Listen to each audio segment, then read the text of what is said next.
ஹோட்டலில் செய்கிற வடை வந்து நல்லா வெளியில் கிறிஸ்பாக இருக்கும், உள்ளே சாஃப்டாக இருக்கும். அதே டைமில் எண்ணெய்லாம் குடிக்கவே குடிக்காது, அவ்வளவு நல்லா இருக்கும். அந்த மாதிரி நம்ம வீட்டில் செய்ய முடியல அப்படிங்கிறவங்க இந்த வீடியோவை மறக்காமல் பாருங்கள்.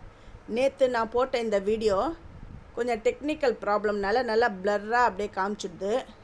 அதனால் கிளியராக நான் உங்களுக்கு சொல்கிறேன், எக்ஸ்பிளைன் பண்ணுறேன். இதுக்கு நான் 1 கப்பு உளுந்த எடுத்திருக்கேன். இந்த உளுந்தை நல்லா வாஷ் பண்ணிவிட்டு 1.5 மணி நேரம் ஊற விடுங்க. 1 to 1.5 hour நீங்கள் ஊற விடலாம், ரொம்ப ஊற விட்டுடாதீங்க. ஒரு 1 hour போதும். இதை நல்லா மிக்ஸி ஜாரில் சேர்த்து நான் அரைச்சிடுறேன். நீங்கள் நிறைய உளுந்து எடுத்தீங்கன்னா கிரைண்டரில் போட்டு அரைச்சிக்கோங்க. நான் கொஞ்சமாக ஒரே 1 கப்பு எடுத்ததுனால நான் மிக்ஸி ஜாரில் போட்டு நான் அரைச்சிக்கிறேன். இதை நான் வந்து இதுக்கு தண்ணி எப்படி விட போகிறேன்னா, இந்த ஐஸ் வாட்டர் தான் விட போகிறேன். ஏன்னா மிக்ஸி ஜார் நான் அரைக்கிறேன் இல்லையா, அது மோட்ரு வந்து சீக்கிரம் ஹீட் ஆகிடும். அதனால தான் நான் வந்து ஐஸ் வாட்டர் எடுத்துக்கிறேன். அது போட்டு நல்லா அரைச்சிட்டேன். அது தண்ணியில் போட்டால் மிதக்கணும், அந்த அளவுக்கு நான் அரைச்சிருக்கிறேன். தண்ணியும் லிமிட்டாக, அதாவது ஸ்பூனில் விட்டு தெளித்து தான் நம்ம அரைக்கணும். இதுக்கு வந்து அரிசி மாவு வந்து 2 டேபிள் ஸ்பூன், அப்புறமா மிளகு, பெருங்காயம், உப்பு, கருவேப்பிலையை நல்லா 4-5 பீஸாக கட் பண்ணி போட்டுக்கோங்க. சில பேர் ஹோட்டல்லலாம் நீங்கள் போனீங்கன்னா மிளகை வந்து முழுசாக போடுவாங்க.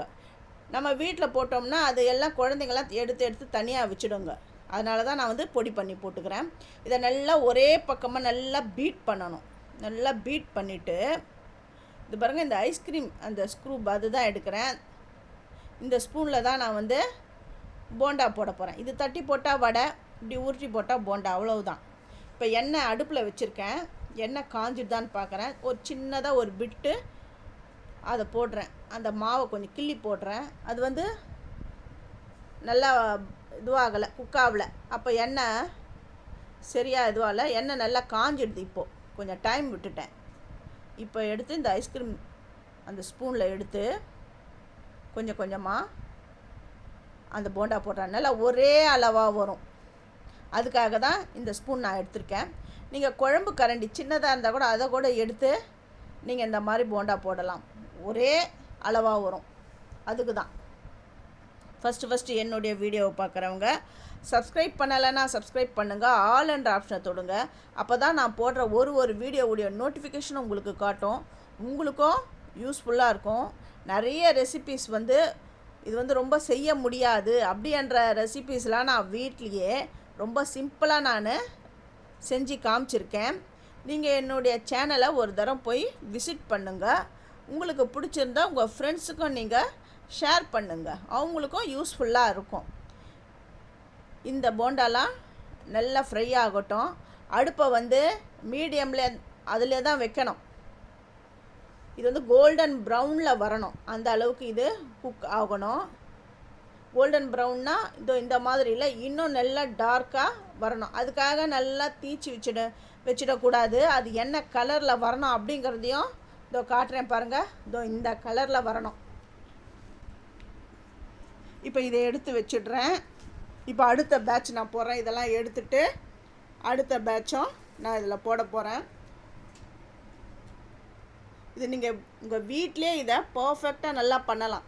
இந்த வீடியோவை ஸ்கிப் பண்ணாமல் பார்த்தீங்கன்னா பிகினர்ஸ் கூட ஃபஸ்ட் டைம்லேயே நல்லா பண்ணிடலாம். இப்போ நான் கட் பண்ணி காட்டுறேன் பாருங்கள். நல்லா சூடாக இருக்குது, இருந்தாலும் உங்களுக்கு கட் பண்ணி காட்டுறேன் பாருங்கள். வெளியில் நல்லா கிறிஸ்பாக இருக்குது, உள்ளே எவ்வளோ ஸ்பாஞ்சியாக இருக்குது. நான் அழுத்தி காட்டுறேன் பாருங்கள். எண்ணெயை கூட அது வந்து உரியலை, எப்படி வந்திருக்கு பாருங்கள். இதான் பர்ஃபெக்டான மெத்தடில் நம்ம போண்டா வடை பண்ணுறது. இதுக்கு ஆப்டான ஒரு சட்னி, ஹோட்டல் ஸ்டைலில் தான் நான் பண்ணுறேன். இதை தேங்காய் வந்து ஒரு 1/2 மூடி போட்டிருக்கேன். பச்சை மிளகாய் என் காரத்துக்கு ஏற்ப நான் போட்டிருக்கேன். உடச்ச கடலை ஒரு கைப்பிடி, முந்திரி வந்து இது ஒரு டேஸ்ட்டுக்கு இன்னும் கொஞ்சம் டேஸ்ட்டாக எக்ஸ்ட்ரா தூக்கி கொடுக்கும், அதனால தான் முந்திரி. அப்புறமா உப்பு வந்து டேஸ்ட்டுக்கு தேவையான அளவு போட்டுக்கிறேன். எப்போவுமே தேங்காய் வந்து ஜாஸ்தியாக இருக்கணும், உடச்ச கடலையை கொஞ்சம் கம்மி பண்ணி போடுங்க. அப்போ தான் அந்த சட்னி இன்னும் நல்லா டேஸ்ட்டாக இருக்கும். இப்போ கருவேப்பிலையை நல்லா வாஷ் பண்ணிவிட்டு அந்த அரைச்ச அந்த உடச்சக்கடலை தேங்காய் கலவை மேலே வச்சுட்டேன். இப்போ தாளிக்கிறது வந்து ஆஸ் யூஷுவல் சொல்லணும்னு அவசியம் இல்லை, உங்கள் எல்லாருக்கும் தெரியும். எண்ணெய் விட்டு கடுகு உளுந்தம்பருப்பு பெருங்காயம் போட்டு தாளிச்சிட்டு அந்த கருவேப்பு மேலே அந்த கருவேப்பிலை இலை வச்சுருக்கேன் பாருங்கள், அதுக்கு மேலே அப்படி விடுங்க. அப்போ தான் அந்த ஃப்ளேவர் இன்னும் நல்லாயிருக்கும். நீங்கள் வந்து அந்த தாளிக்கும்போது அந்த கருவேப்பிலை போட்டிங்கன்னா எண்ணெய்லாம் அப்படியே தெளிச்சிடும். இந்த மாதிரி மெத்தடில் நீங்கள் பண்ணுங்கள். சூப்பரான ஹோட்டல் ஸ்டைலில் போண்டா வீட்டிலையே நான் பண்ணிட்டேன். இந்த ப்ரொசீஜரை ஃபாலோ பண்ணி வடை கூட இதே மாவில் வடை கூட தட்டி போடலாம். தேங்க்யூ.